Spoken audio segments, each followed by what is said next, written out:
La légende de Mama Kelani. Nkiru n'avait que 17 ans quand le malheur s'abattit sur sa maison. Fille unique d'Udochukwu le forgeron, elle vivait dans la petite bourgade d'Amanko, au bord d'une colline. Son père, respecté pour ses outils solides, et sa mère, connue pour ses tissages, formaient une famille paisible. Mais une nuit, un incendie mystérieux éclata. Le feu dévora leur demeure et engloutit ses parents. Nkiru, rescapé, fut accusé par les anciens d'avoir attiré une malédiction. Ses oncles, jaloux, saisirent l'occasion. Cette fille n'apportera que ruine. Qu'elle parte. Chassée, sans héritage, sans abri, elle erra de village en village, vivant de petits travaux, lavant les habits des riches, portant des paniers au marché. Elle dormait où la nuit la surprenait, avec pour seule richesse sa foi fragile et son chagrin.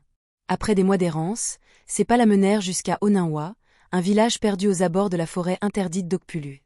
Les habitants d'Oninwa étaient réputés pour leur méfiance. Là-bas, tout avait un prix, même l'eau.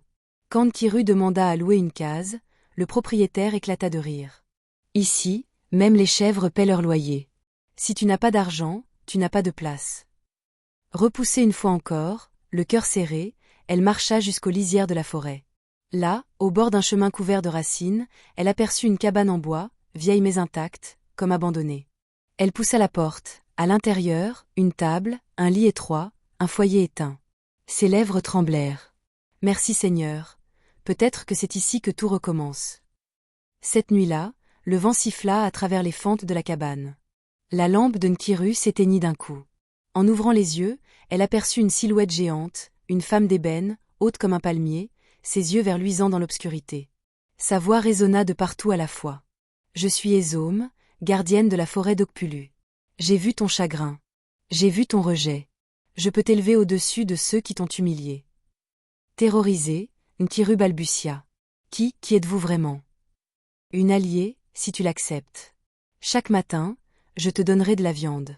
Tu la cuisineras. Les hommes viendront, mangeront, et pendant qu'ils se régaleront, moi, je prendrai ce que je veux d'eux. » Le cœur de Nkiru battait fort. Elle pensa à ses oncles, à ses tantes, à tous ceux qui l'avaient méprisée. Une larme glissa, mais un sourire amer se dessina. « Donnez-moi la richesse. Je veux qu'il rampe vers moi. » Les yeux des hommes brillèrent comme des flammes. « Alors, tu seras ma fille. » Au matin, la cabane n'était plus la même. La cuisine était flambant neuve, un foyer éternel brûlait de braises sans fumée, et devant la porte, une chèvre fraîchement égorgée reposait dans un sac propre. À côté, des épices, des légumes, des jarres d'huile. Nkiru, tremblante mais déterminée, se mit au travail. Elle pila le piment, l'ail, le gingembre, ajouta des feuilles mystérieuses aux parfums hypnotiques. Quand la viande entra dans la marmite, un parfum envoûtant s'éleva, traversant tout le village. Les premiers curieux s'approchèrent. Un vieillard goûta une cuillère et ses yeux se révulsèrent de plaisir. « Par les dieux! Ce ragoût est fait du feu du paradis. » La rumeur s'enflamma. En quelques heures, des dizaines vinrent. En une semaine, tout Oninwa parlait de la mystérieuse cuisinière. On l'appela désormais Mama Kelani, la reine du ragoût. Les affaires prospéraient. Chaque matin, un nouveau sac de chèvre attendait Mama Kelani. Elle vendait cher, mais personne ne se plaignait. Les gens arrivaient même des villages voisins. Mais bientôt, des phénomènes étranges apparurent. Des enfants hurlant la nuit après avoir mangé son ragoût. Des adultes vidés de force, incapables de travailler, l'eau de la rivière voisine devenant trouble. Des oiseaux fuyant la forêt d'Okpulu. Un ancien murmura un soir. « Ce ragoût n'est pas que nourriture. C'est une offrande. » Mais personne n'écouta. Le goût était trop puissant. Puis vinrent les disparitions. Un jeune garçon ne revint pas après avoir été chercher du bois. 2 pêcheurs disparurent dans la rivière. Une femme lavant ses habits fut happée par l'eau. La peur grandissait, mais toujours, la file devant l'auberge de Mama Kelani ne diminuait pas. Le ragoût était devenu une addiction. Certains disaient « Même si c'est la mort, je préfère mourir avec ce goût en bouche. » Un soir, 3 étrangers arrivèrent à Oninwa. Odogwu, le chasseur qui avait terrassé le python mystique d'Aoka. Chimamanda, une prêtresse errante, fille des vents, qui communiquait avec les esprits. Pasteur Jotam, un homme de Dieu réputé pour avoir brisé des malédictions. Le roi du village, alarmé, les convoqua en secret. On leur raconta les disparitions, la forêt, le ragoût de Mama Kelani. Chimamanda secoua la tête. Ce n'est pas un simple repas. C'est un pacte. La renommée de Mama Kelani avait atteint des sommets. Même des commerçants venus de Calabar ou de Lomé s'arrêtaient à Oninwa rien que pour goûter son ragoût. Une nuit, Ezome, la gardienne de la forêt, apparut dans la chambre de Kelani.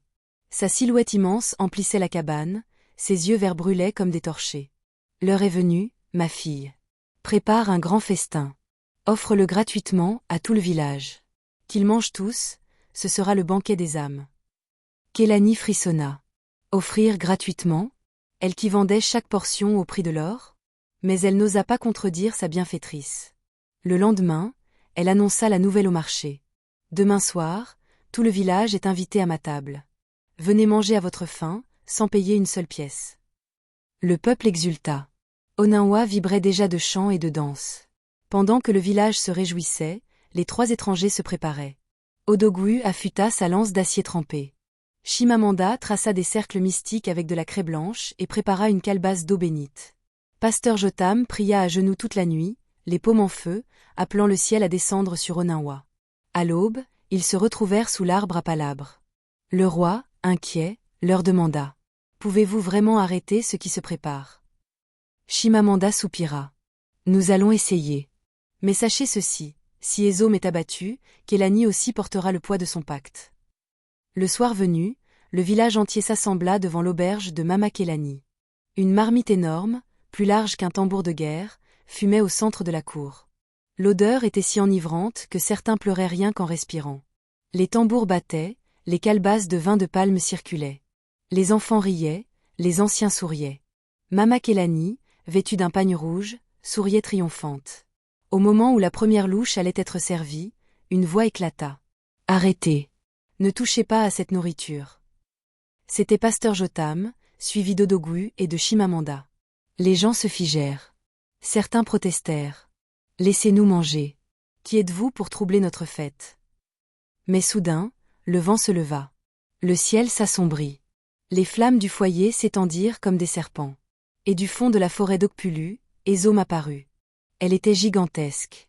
Sa peau d'ébène brillait comme l'huile, ses cheveux serpentaient autour de sa tête, ses yeux verts éclairaient la nuit.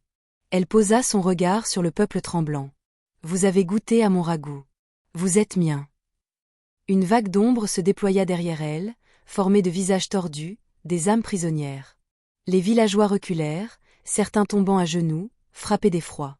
Mama Kelani, au lieu de fuir, s'avança vers Ezome. « Mère, j'ai fait ce que vous m'avez demandé. Maintenant, donnez-moi ma place à vos côtés. » Mais la déesse éclata de rire. « Tu n'étais qu'un outil, Kelani. Une marmite ne partage pas le repas, elle le contient. » Le visage de la femme s'effondra. La trahison la brisa plus que la peur. La bataille éclata. Chimamanda jeta sa calebasse d'eau bénite au sol. Une pluie sacrée tomba, brûlant la peau d'Ezome comme de l'acide. Odogwu bondit, sa lance étincelante, et la planta dans le flanc de la déesse. Mais l'arme se liquéfia aussitôt. Ezome le projeta d'un revers de bras, et il s'écrasa contre un mur. Pasteur Jotam leva sa Bible et entonna des psaumes. Des éclairs frappèrent le ciel, illuminant le village. Ezome hurla, ses cris secouant les cases. Elle invoqua les âmes captives, qui jaillirent des flammes pour encercler les vivants. Les villageois hurlaient, certains possédés par des ombres. Au milieu du chaos, Mama Kelani chancela.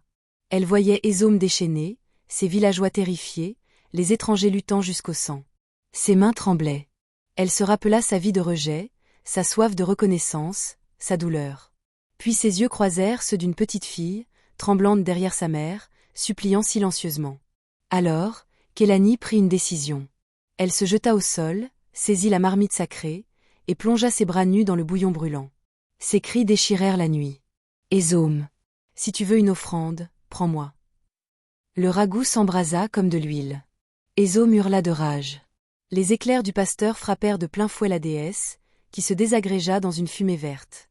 Les âmes prisonnières furent libérées, flottant dans l'air avant de disparaître en paix. Mama Kelani s'effondra, brûlée, à moitié morte. Quand l'aube se leva, Oninwa était silencieux. Le sol portait encore les marques de la bataille. La grande marmite n'était plus qu'un tas de cendres. Mama Kelani, à moitié vivante, fut transportée chez les anciens. Elle n'avait plus la beauté ni la fierté de jadis. Son corps était marqué à jamais. Le pasteur posa une main sur son front. Tu as été l'instrument du mal, mais aussi son tombeau. Tu as libéré ton peuple au prix de ta chair. Chimamanda ajouta. L'amour que tu cherchais ne se gagne pas dans les marmites, mais dans les cœurs.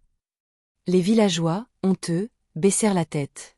Car malgré tout, c'est leur avidité qui avait nourri la déesse.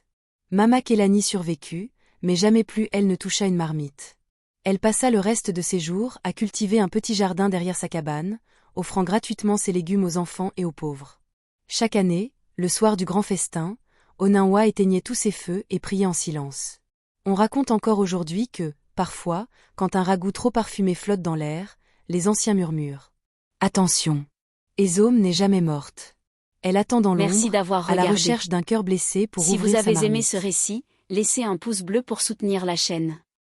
N'oubliez pas de vous abonner et d'activer la cloche pour ne pas manquer les prochaines histoires.